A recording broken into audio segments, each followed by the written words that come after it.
gradually. It's going to be organic. It's just going to gradually grow as time goes on. So what are some of your signature items, like baguettes? The signature items really at the moment are the baguettes. Do we have a look at this one here, is it? Yeah. Okay.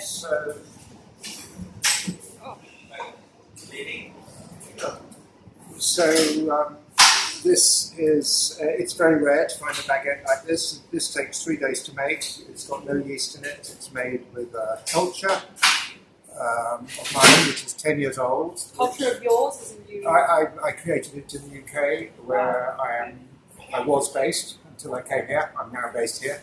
Are you be here permanently? I'll be based. I'll be here most of the time. Okay, great. I have a business myself in the UK, a delicatessen stroke bakery. So I created the culture there, and it's sort of working all over the world. I take it in the thermos flask with me and hope I get it through customs. This white substance in the thermos flask, but I've managed so far. So anyway. So this culture is made from the wild yeast from Indian Alfonso mangoes. Indian Alfonso, what's it? Alfonso mangoes. Mangoes. It's a variety of Indian mango. Mango. Yeah. So and basically the culture will outlive us if you look after it. I mean, mine's 10 years old. It will go on forever. So we use that culture to raise our bread.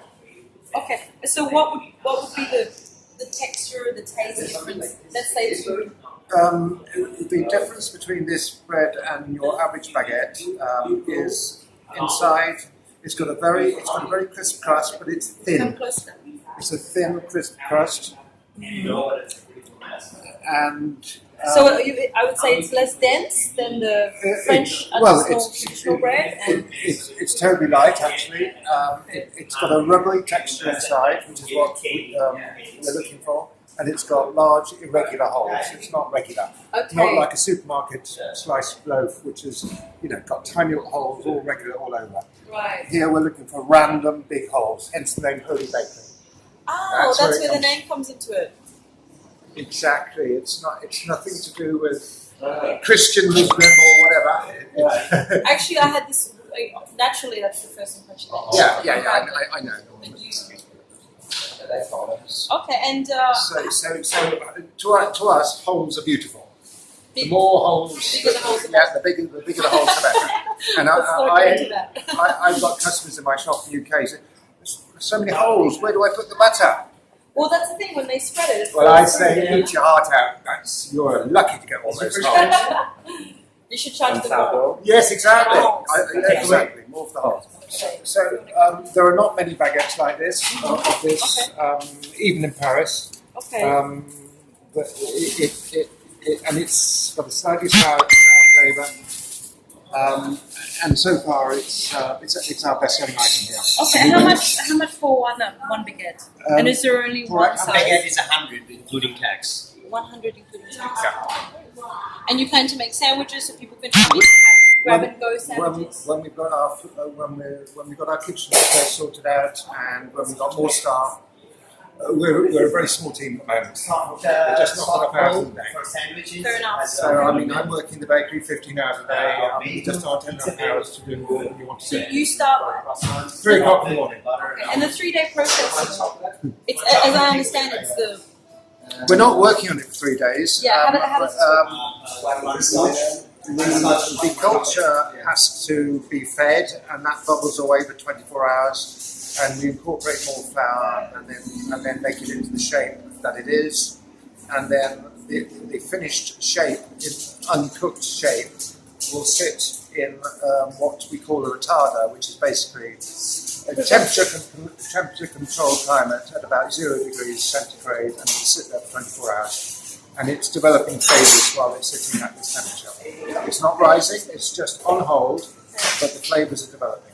Like a good wine, except this is a lot quicker. It happens in 24 hours. A wine takes 5 years or whatever. But it's exactly the same process. It's like the aging, it is refining. Yeah. And you were the only ones in Bangkok doing No. I'm not saying I'm the only one, but there aren't very many in the world.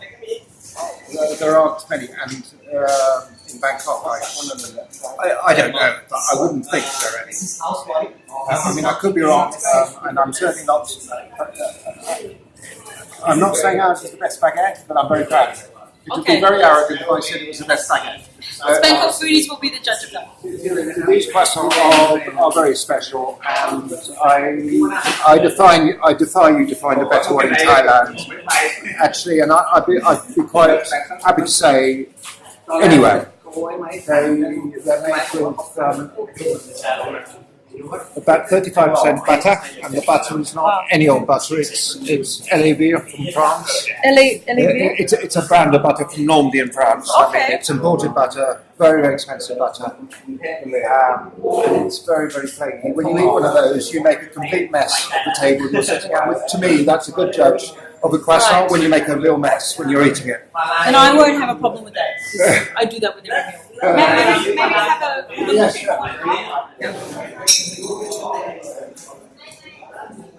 The defining moment, drum roll.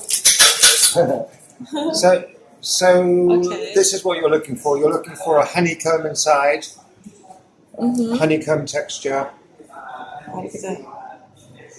and it's slightly rubbery in texture. It's not soft and cotton woolly, and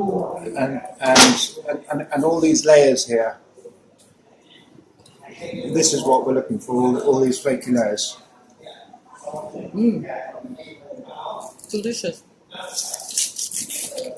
I like it's not too sweet as well, like you It's find with just- many Thai bakeries. It's just a hint of sweetness, Okay. and also in our And that comes bakery. from the butter or from the sugar?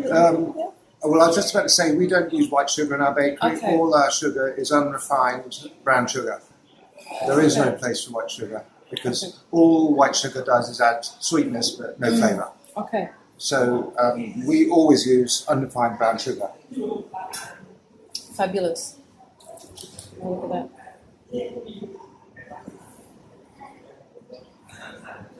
The young people in France do not want to do this these days because it's such hard work. They have to get up at 2 or 3 in the morning. Right. There are easier ways to earn a crust than earn a crust to get the pub. There are easy ways to earn a living than baking. So they're going into IT and also. So Right. it's actually a dying art in France. They are descending on say? the yeah, most definitely. On the whole culinary scene, they are descending at the moment. There's I mean, they will come back again because there are pockets of resistance in France where they're setting up small artisan bakeries again. Right. But I have a house in the south of France, near Montpellier, in a little village, and when the baker there retired at the age of 60, his son didn't want to take it on, so my dies, little right? village bakery is gone. And it's Okay. now a dépôt de pain where they just put the industrial bakeries. pain industriel is just dropped there every day, made in the factory. It's also quite a trend in Asia as well when you have your boulangeries, which are appearing to be like artisanal bread, but in fact they're not. multi. Yeah. Well, of course, the difference with France is they're not allowed to call themselves boulangerie artisanale unless Okay. they have done the full apprenticeship and they've got all the ticks, tick all the boxes. I mean, anywhere else in the world, you can just call yourself whatever you like, but in France, you're not allowed to do that. Anyway, that's probably enough to see. So this is a very special oven. You're looking at $45,000 worth of equipment here, which was imported in pieces from. It's from France. Okay. It's got a stone heart, so we put the bread straight onto the bottom of the oven. We don't use trays. Okay. Oh. So you can see that's where I baked the baguettes this morning. What do you mean by a stone heart? Stone. This here is stone. Oh. It's not metal. It didn't look like it was. Yeah. No. And how does that improve the quality of the? It's got a very what we call a solid heat. You can open the door. The heat just doesn't vanish. It holds the heat.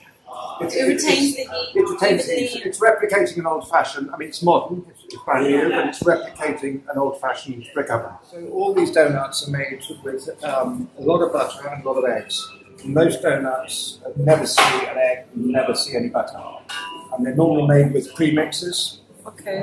So even the glazes we make ourselves. May I have a look at one of them? For a bakery anywhere in the world is they buy these glazes ready-made in buckets. Okay. We make our own chocolate ganache glaze and our own caramel. Yeah, of course. Wow, so shiny. And the caramel we make ourselves. Oh, this one is caramel? Yep. All right. Thank you. And inside this one there's a vanilla custard, creme pâtissière, as you would understand it. I will have this one. May I take it over? Old-fashioned way as it used to be done. It still is done in New York by some bakeries, but most bakeries just bake their bagels now.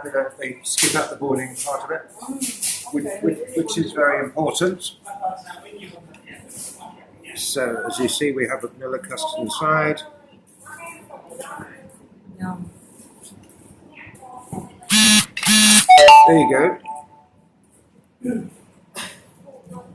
So absolutely everything made from scratch. Yeah. Alright. Everything. Cheers.